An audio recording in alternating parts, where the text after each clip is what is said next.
Hello students, तो आज जो हम क्वेश्चन सॉल्व करने वाले हैं वो है क्वेश्चन नंबर 7 एक्सरसाइज 10.1 का।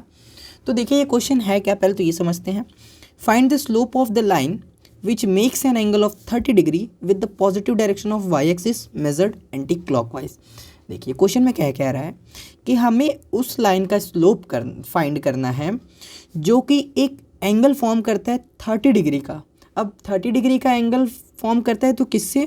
With the positive direction of Y axis measured anti clockwise. तो देखिए जब हम कभी अगर क्लॉकवाइज की बात करें तो हमारा जो क्लॉक का जो हैंड होता है वो कुछ इस तरीके से करता है रोटेशन, और अगर हम एंटी क्लॉकवाइज की बात करें तो जो एंगल फॉर्म होगा कुछ इधर से इधर के साइड में होगा, ये है एंटी क्लॉकवाइज। ठीक है, तो अब बोला क्या हुआ है क्वेश्चन में कि ये जो एंगल फॉर्म कर रहा है ये एक्स एक्सिस, ये वाई एक्सिस, ये एक्स डैश, ये वाई डैश, ये एक्स एक्सिस का पॉजिटिव डायरेक्शन, ये नेगेटिव डायरेक्शन, ये वाई एक्सिस का पॉजिटिव डायरेक्शन और ये वाई एक्सिस का नेगेटिव डायरेक्शन।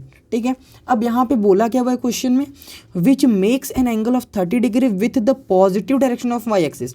ये वाई एक्सिस के पॉजिटिव डायरेक्शन से 30 डिग्री का एंगल फॉर्म करता है एंटी क्लॉकवाइज, मतलब ये कुछ इस तरीके से इधर ऐसा आएगा, तो यानी कि कुछ लाइन इस तरीके से पास कर रही होगी और ये जो एंगल होगा एंटी क्लॉकवाइज ये 30 डिग्री होगा।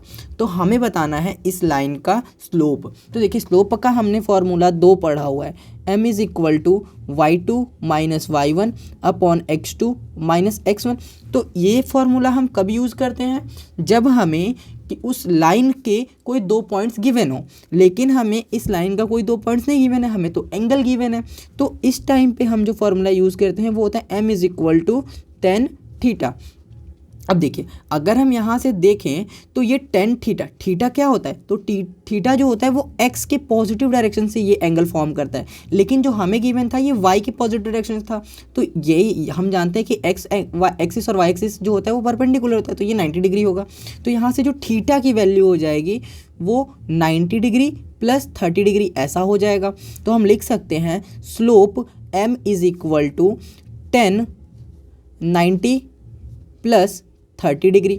अब देखिए ये 90 प्लस 30 डिग्री, ठीक है, हमें 120 डिग्री का जो हमें 10 120 का जो वैल्यू है वो हो सकता है कि याद हो या ना याद हो। हम जनरली 0 से लेकर 90 तक के जो वैल्यूज़ होते हैं उनको याद रखते हैं। तो अगर हम देखें तो ये 90 प्लस 30 किस डायरेक्शन में आएगा?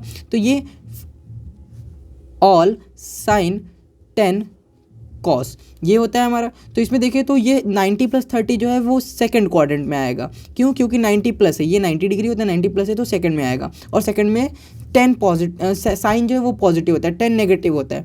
तो 10 90 प्लस 30 की वैल्यू जो है, देखिए 90 प्लस 30 सबसे पहले तो ये कॉट 30 हो जाएगा, और क्योंकि इसमें 10 नेगेटिव होता है तो ये माइनस कॉट 30 आ जाएगा। अब माइनस कॉट 30 की अगर हम वैल्यू देखें तो जो माइनस कॉट 30 की जो वैल्यू होती है वो √3 होती है।